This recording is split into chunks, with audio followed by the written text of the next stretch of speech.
my name is Charlotte Lewis, and I came forward in the year 2010 to the media about Roman Polanski raping me when I was 16 years old. When I came forward, it never occurred to me that I would not be believed. It literally didn't occur to me. I was called a prostitute. I was called a liar, that I must have been a seductress.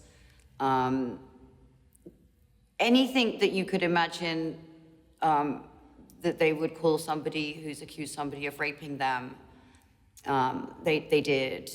I think the worst thing about it all was the way my child got treated at the school he attended, to the point that other parents, some of whom were in the media, refused to invite my child to birthday parties, refused to ever invite me to anything, to the point that the headmaster had to have a meeting with those parents and talk about the problem at hand, and the problem at hand was me.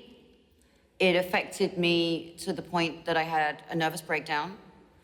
I was diagnosed with post-traumatic stress disorder because I didn't have anything that the women are having now. I didn't have any support.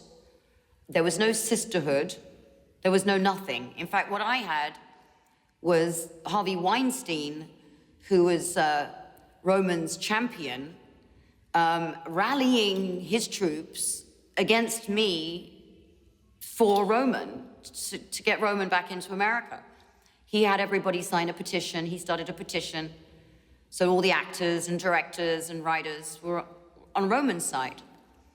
It was very disturbing to read that people like Emma Thompson and Kate Winslet and Ewan McGregor were all basically supporting the child rapist. And not just from my accusation, he's a convicted child rapist. That's the reason he can't come into America. It's because he's a fugitive and he's a child rapist. Now, he was 50 and a convicted child rapist already, and I was just 16.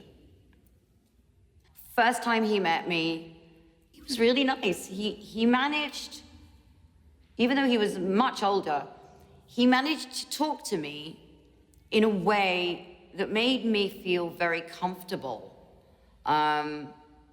He managed in a short period of time to get information out about myself, that I didn't have a father, that I didn't have a brother or an uncle or a grandfather, and that my mother's boyfriend I didn't like. So I felt quite relaxed, and we went for dinner. After the dinner, well, that was when Roman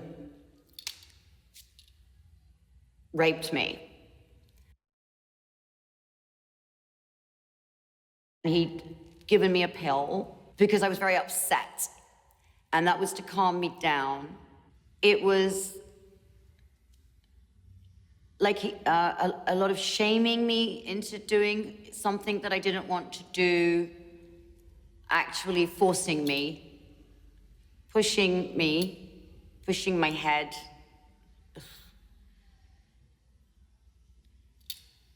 Doing things I hadn't done. He got angry with me because I was so shy.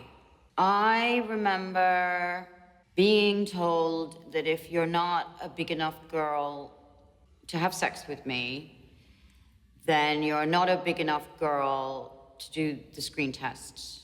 And that you have to be a big girl because it's a big responsibility and it's time to grow up now and be a woman. He was very abusive to me verbally on the film set.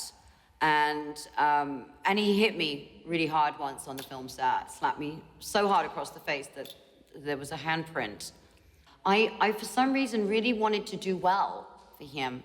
I really wanted him to say, good girl. A lot of times I did give interviews where I would say very nice things about him because I didn't really have a choice. I had people standing over me. I knew what he had done, he knew what he had done, but I didn't want him to get into more trouble. It's really kind of bizarre. And I thought, well, he'll like me more if I haven't told anybody. I mean, I would, in dinner parties, defend him, even until before I had my child. I think a lot changed when I became a mother. I mean, of course, everything changed when I became a mother. I changed when I became a mother. I think that I probably just pushed it really far down. And it probably affected every relationship I've had with a man since. So recently, when all these accusations with Weinstein and whoever have come out, and everybody's applauding these actresses for being so brave and, oh my God. So, well, hold on a second. I didn't come forward in 1710. I came forward in 2010. It was only 7 years ago. What culture has, what's the difference? There is no difference. What happened to me after I came forward should never happen to another woman, period.